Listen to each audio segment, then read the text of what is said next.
L'auteur d'un film, c'est son scénariste. Comme le disait le grand scénariste français Henri Janson, qui a écrit entre autres Pépé le Mocco pour Julien Duvivier en 1936, un film, c'est d'abord un scénario. Un scénario existe en soi sans le film, c'est une œuvre littéraire, mais le film ne peut exister sans le scénario. Le scénario est donc la première mise en scène d'une histoire destinée au cinéma, à la télévision et maintenant au web. Son écriture et ce qui sera sa réalisation sont donc étroitement imbriqués. Le scénario est aussi un document technique qui, même s'il naît d'un acte créatif, mourra au tournage, comme on dit, pour devenir des images. De la partie écrite, il n'en restera que les dialogues, s'il y en a. Il est un rouage donc dans un processus créatif qui utilisera pour faire le film d'autres médiums. La musique, le son, les décors, le jeu des acteurs, le graphisme, les effets spéciaux, la photographie. Mais tous ces éléments ne constituent pas la structure narrative. Ils nourrissent le propos, participent à la dramatisation, mais jamais ne pourront raconter l'histoire à la place du scénario. Pour écrire un scénario, il est donc indispensable de maîtriser les règles et procédés dramaturgiques, mais il est aussi nécessaire de connaître les techniques du cinéma, du tournage, jusqu'au montage. Le scénario est en effet la première mise en scène d'une histoire, c'est-à-dire la mise en écriture de séquences, de scènes, de plans, qui emploient toute la grammaire du cinéma. Les raccords, les transitions, les valeurs de plan. Donc, pour devenir scénariste, non seulement il faut connaître tous ces procédés, mais il faut surtout lire et analyser des scénarios. Et surtout pratiquer. Car c'est en écrivant qu'on apprend à écrire. C'est en jardinant qu'on devient jardinier. Ce que nous allons voir tout au long de ce module, c'est une méthode de travail complète qui répond à un ensemble de questions qu'il faut se poser avant de se lancer dans l'écriture proprement dite d'une histoire. Des questions qui concernent avant tout le sens d'une histoire, c'est ce qu'on verra, le sens de ce que l'on veut raconter, car le sens détermine tout le travail dramaturgique qui suivra. Nous verrons aussi comment présenter votre scénario pour bien le vendre au producteur, la logline, le synopsis, le traitement, le séquencier. Une étape extrêmement importante aujourd'hui car le cinéma est une industrie qui répond de plus en plus à des exigences commerciales et qui rend les décideurs de plus en plus nerveux et impatients. Il est vrai qu'un nombre sans cesse croissant de projets arrivent sur leur table et n'ont plus le temps de lire. Il faut donc qu'ils comprennent rapidement ce que vous leur proposez et les persuader tout aussi vite de l'intérêt de votre histoire. Il faut aussi savoir que la réponse positive ou négative d'un producteur dépendra surtout d'un facteur, le marché.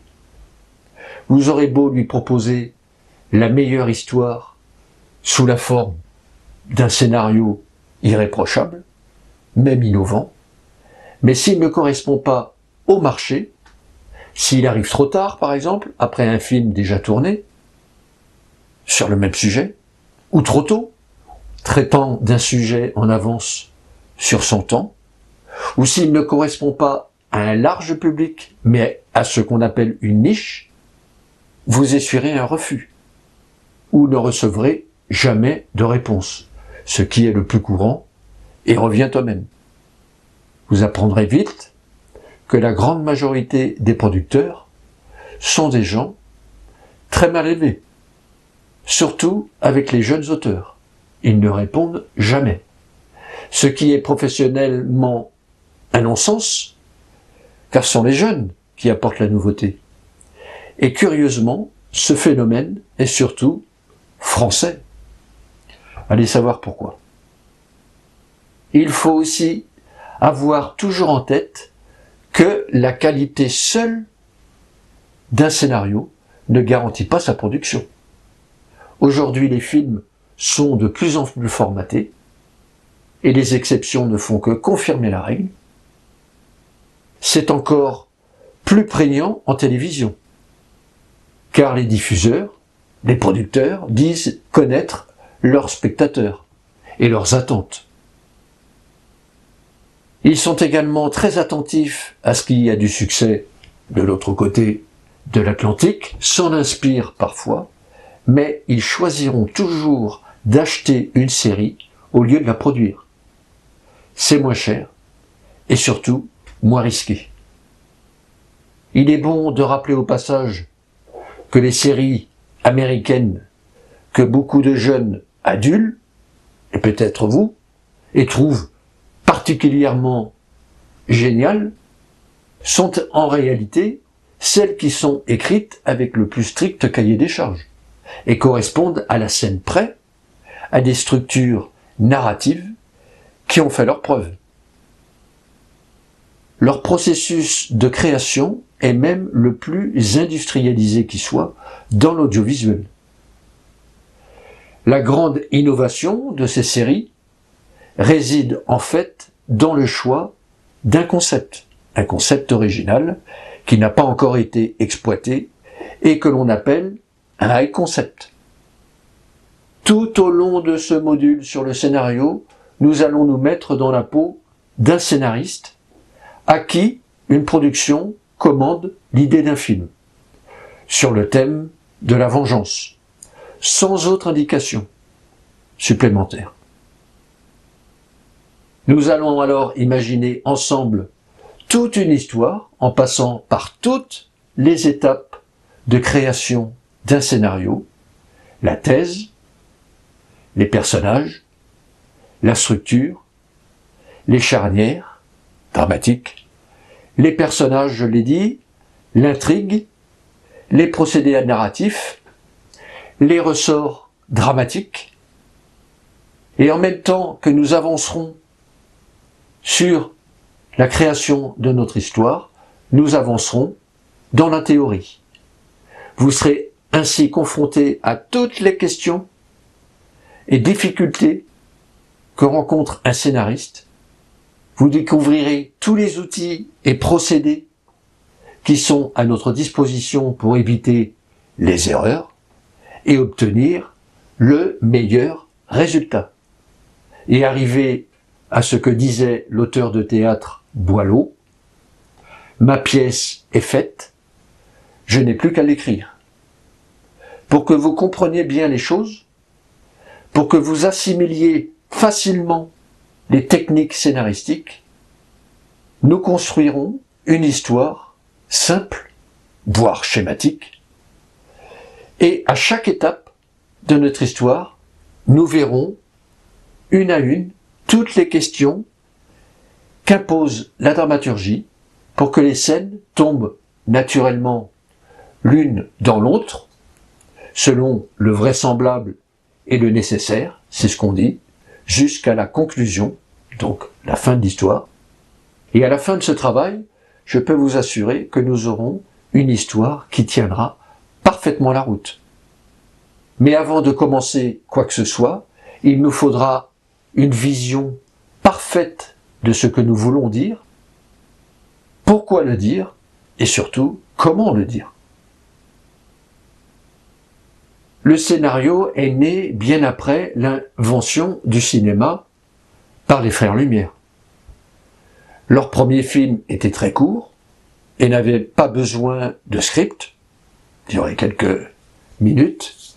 Un film durait même entre 30 secondes et 14 minutes, ce qui correspondait à une bobine de 300 mètres de pellicule. Les deux frères filmaient des situations, des événements spectaculaires pour produire le maximum d'effets sur les spectateurs, comme le fameux train qui rentre dans la gare de La Ciotat.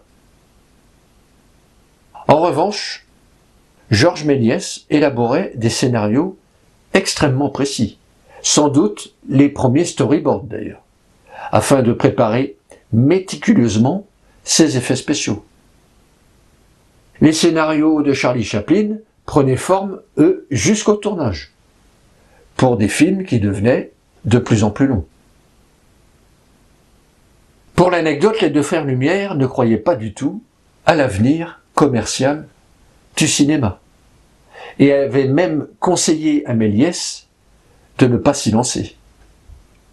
Pourtant, le cinéma s'est imposé rapidement comme le nouveau médium pour raconter des histoires, et le scénario a pris son véritable essor avec l'apparition du parlant, dont il fallait bien écrire les dialogues. Toutes les techniques ont été empruntées au roman et au théâtre. Les premiers scénaristes étaient d'ailleurs, le plus souvent, des romanciers. Grande question qui occupe tous les jours des milliers de gens à travers le monde. Producteurs, scénaristes, réalisateurs, diffuseurs. Les pragmatiques vous diront qu'un bon scénario, c'est celui qui donne un film qui fera des millions d'entrées. Les esthètes, eux, qui considèrent encore le cinéma comme un art, vous diront que c'est celui qui permet de faire un film original, présentant une nouvelle forme, une nouvelle esthétique, un regard différent. D'ailleurs, lorsqu'un film réunit ces deux qualités, il est considéré comme un chef-d'œuvre et devient rapidement une référence, un modèle. Pour les scénaristes américains, un bon scénario, ce sont des obstacles, encore des obstacles, et toujours des obstacles. Un détournement de la fameuse phrase du scénariste et réalisateur français Henri-Georges Clouzot, qui disait, lui, « Pour faire un bon film, il faut premièrement une bonne histoire, deuxièmement, une bonne histoire, et troisièmement, une bonne histoire. » Malheureusement, ou heureusement pour les scénaristes, les auteurs, les romanciers, il n'y a aucun moyen de savoir avant la réalisation du film et surtout son exploitation. Même les nombreuses projections tests des Américains, avant la sortie d'un film, n'apportent que des indications, jamais de certitude.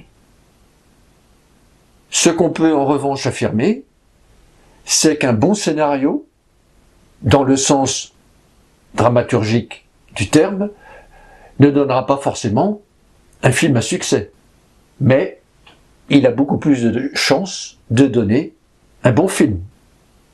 C'est d'ailleurs ce qui est excitant quand on commence à écrire une histoire, on ne sait jamais comment elle sera perçue. Et bien souvent, celle dont on est le plus fier, celle pour laquelle on a le plus transpiré, ne touchera pas les lecteurs. Ou ne deviendra même jamais un film. À ce propos, je vous invite à lire le livre « Les plus grands films que vous ne verrez jamais » de Simon Brand. C'est édité chez Dunod. Ce que l'on peut noter aussi, c'est que les chefs-d'œuvre du cinéma sont très souvent des histoires extrêmement simples, des histoires de gens comme vous et moi, mais dont la portée est universelle. Vous avez certainement beaucoup d'exemples en tête. Il y a deux types de cinéma. Le cinéma commercial, qui utilise des structures qui ont prouvé leur efficacité et sont devenus des modèles. Et puis, ces scénarios qui suivent cette voie, essayent normalement de les réinventer. Et puis il y a le cinéma indépendant, plus tourné vers la création, la prise de risque, l'invention. C'est comme en littérature, on rentre dans le débat du fond et de la forme. Surtout que nous le verrons, depuis les Grecs, toutes les histoires ont déjà été racontées. C'est donc la forme qui peut créer la nouveauté, la narration, la structure du récit. De même qu'en peinture, on peint des pommes depuis des siècles, tous les 50 ans, un artiste nous les peint d'une façon qui révolutionne les codes. Donc inventer une structure pour raconter une histoire connue, c'est donc réinventer cette histoire. Mais créer une nouvelle forme, c'est l'apanage des grands, autant pour les écrivains que pour les scénaristes. Et si ça marche, cette nouvelle façon de faire deviendra un style unique, qui sera vite copié. Tarantino est un grand scénariste dans ce sens. Il a bien compris qu'il fallait réinventer une nouvelle forme pour le genre dans lequel il évoluait, le film de gangster. Pour l'anecdote, Columbia TriStar, qui devait produire le film, avait revendu le scénario à Miramax en disant « C'est la plus mauvaise chose jamais écrite. Ça n'a aucun sens.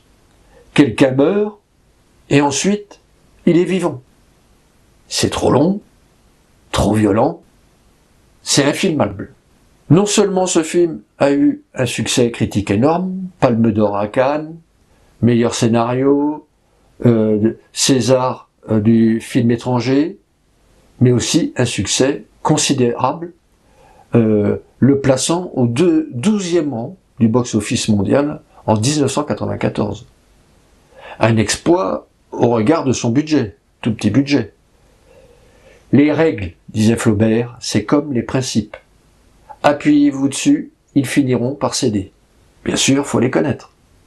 Rappelons ici qu'une majorité des réalisateurs de la nouvelle vague française, ceux qui prétendaient inventer de nouvelles formes, de nouvelles façons de raconter, sont devenus des conteurs comme ceux qu'ils disaient combattre. Sauf un, Jean-Luc Godard. Il faut aussi noter que beaucoup de ces nouveaux auteurs admiraient tout particulièrement le cinéma américain. Alors que le cinéma américain est celui où les servitudes de production sont les plus lourdes, où le producteur décide de tout, même du montage. Il a ce qu'on appelle le final cut, et où la conception d'un film, comme œuvre collective, est la plus marquée. Et la division entre les scénaristes et les réalisateurs est la plus forte.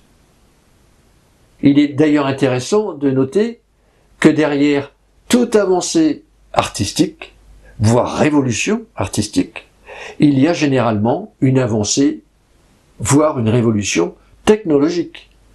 En littérature, c'est l'invention du crayon à bic pour remplacer la plume, l'invention de l'imprimerie, puis la machine à écrire, l'ordinateur, ensuite le web, qui a permis à la littérature de se réinventer en prenant de nouvelles formes. Donc on est passé du haïku, poésie, nouvelle, roman, roman feuilleton, roman fleuve, la littérature américaine, le roman policier, puis aujourd'hui le roman interactif à partir de textes samplés, livres Messenger, et puis maintenant l'intelligence artificielle. Même phénomène pour le cinéma. l'apparition du son, la couleur, le cinémascope, le Technicolor, le Cinérama, l'IMAX, le travelling, les grues, Steadicam, la 3D, tout le numérique, les drones, ont fait aussi évoluer, voire révolutionner l'écriture audiovisuelle.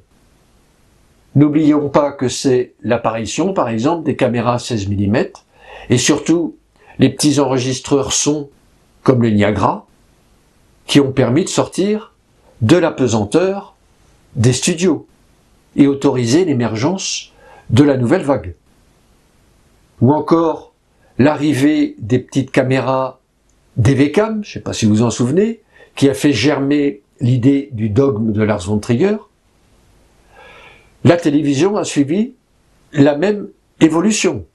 Passage à la couleur, au 16/9, à la haute définition, au son 5 points, et maintenant au 4K, équivalent du 70 mm.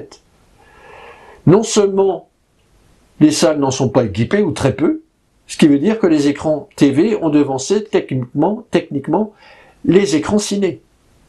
Toutes ces évolutions techniques ont influencé de façon radicale l'écriture de scénarios. Ça a même gommé la frontière qui séparait la télévision du cinéma.